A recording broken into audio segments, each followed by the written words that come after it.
తిట్లు మీకు సినిమాలు నాకు అంటున్న భాగ్యశ్రీ బోర్సే. ఇంతకు మ్యాటర్ ఏంటంటే మిస్టర్ బచ్చన్ సినిమా రిలీజ్ అయిన తర్వాత ఆ సినిమాని డైరెక్ట్ చేసిన హరీష్ శంకర్ గారిని కావచ్చు, లేకపోతే ఆ సినిమాలో హీరోగా నటించిన మన రవితేజ గారిని కావచ్చు కొంప తిట్లయితే తిట్టారు. మామూలుగానే హరీష్ శంకర్ గారిని ఈయనకి రీమేక్లు తప్ప వేరే సినిమాలు తీయటం రాదనే పేరు అయితే ఉంది.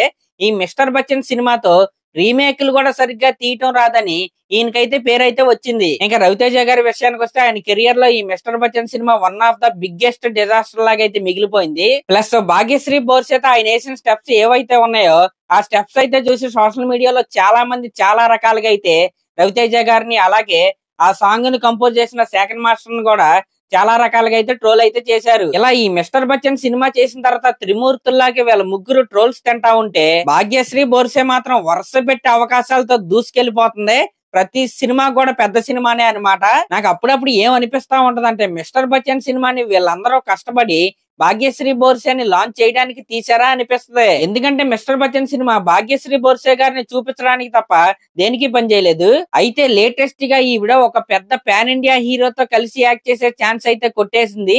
ఆ హీరో ఎవరో కాదనమాట, మన రెబల్ స్టార్ ప్రభాస్ గారు. మనం ఆల్రెడీ దీని గురించి అయితే మాట్లాడుకున్నాం. ప్రశాంత్ వర్మ డైరెక్షన్ లో ప్రభాస్ గారు చేయబోయే కొత్త సినిమా యొక్క టెస్ట్ లుక్ అయితే మొన్న అయితే జరిగిందని, ఆ టెస్ట్ లుక్ లో మన ప్రభాస్ గారితో పాటు భాగ్యశ్రీ బోర్సే గారు కూడా పాల్గొన్నారు. ఆ టెస్ట్ లుక్ లో గనక ఆవిడ సెట్ అయ్యి ప్రభాస్ గారి పక్కన హీరోయిన్ గా సెట్ అయితే ఆవిడ లైఫ్ అయితే చేంజ్ అయిపోయినట్టే. ఖచ్చితంగా ఇదైతే జరగాలని నేనైతే కోరుకుంటున్నా. ఎందుకంటే ఈ సినిమా గనక హిట్ అయితే ప్రభాస్ గారు ఎలాగో పాన్ ఇండియా హీరో కాబట్టి ఈవిడికి కూడా నేషనల్ వైడ్ గా రికగ్నిషన్ అయితే వచ్చేద్ది. ఇంక ఈ సినిమాతో పాటు ర్యాపో 22 సినిమాలో కూడా ఈవిడే హీరోయిన్ అనమాట. దానికి సంబంధించిన ఫస్ట్ లుక్ కూడా రిలీజ్ అయింది. ఇంకా మన దుల్కర్ సల్మాన్ గారి కాంతా సినిమాలో కూడా ఈవిడే హీరోయిన్.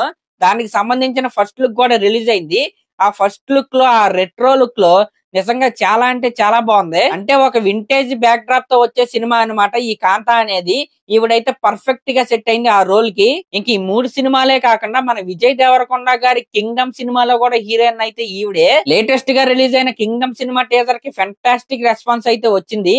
ఈ సినిమా హిట్ అయినా సరే ఈవిడ కెరీర్ అయితే చాలా అంటే చాలా బాగుంటది. ఇంక ఈ 4 సినిమాలతో పాటు మరొక క్రేజీ కాంబినేషన్ లో ఈవిడైతే యాక్ట్ చేయబోతుంది. ఆ కాంబినేషన్ ఏంటంటే మన సూర్య గారు ఇంకా మన వెంకీ అట్లూరి కాంబినేషన్ లో రాబోయే సినిమా. ఈ సినిమా బైలాంగ్వల్ అయితే వస్తుంది, మన తెలుగులో తమిళ్లో. కాబట్టి ఈ సినిమాలో హీరోయిన్ ఛాన్స్ గా కొట్టడం అనేది చాలా అంటే చాలా లక్కీ అనే చెప్పాలి. ఈ విధంగా ఈ 5 సినిమాలు కూడా పెద్ద సినిమాలు. మన ప్రభాస్ గారి సినిమా కావచ్చు, సూర్య గారి సినిమా కావచ్చు, లేకపోతే మన విజయ్ దేవరకొండ గారి సినిమా కావచ్చు, మన దుల్కర్ సల్మాన్ గారి సినిమా కావచ్చు, లేకపోతే ర్యాపో 22 కావచ్చు.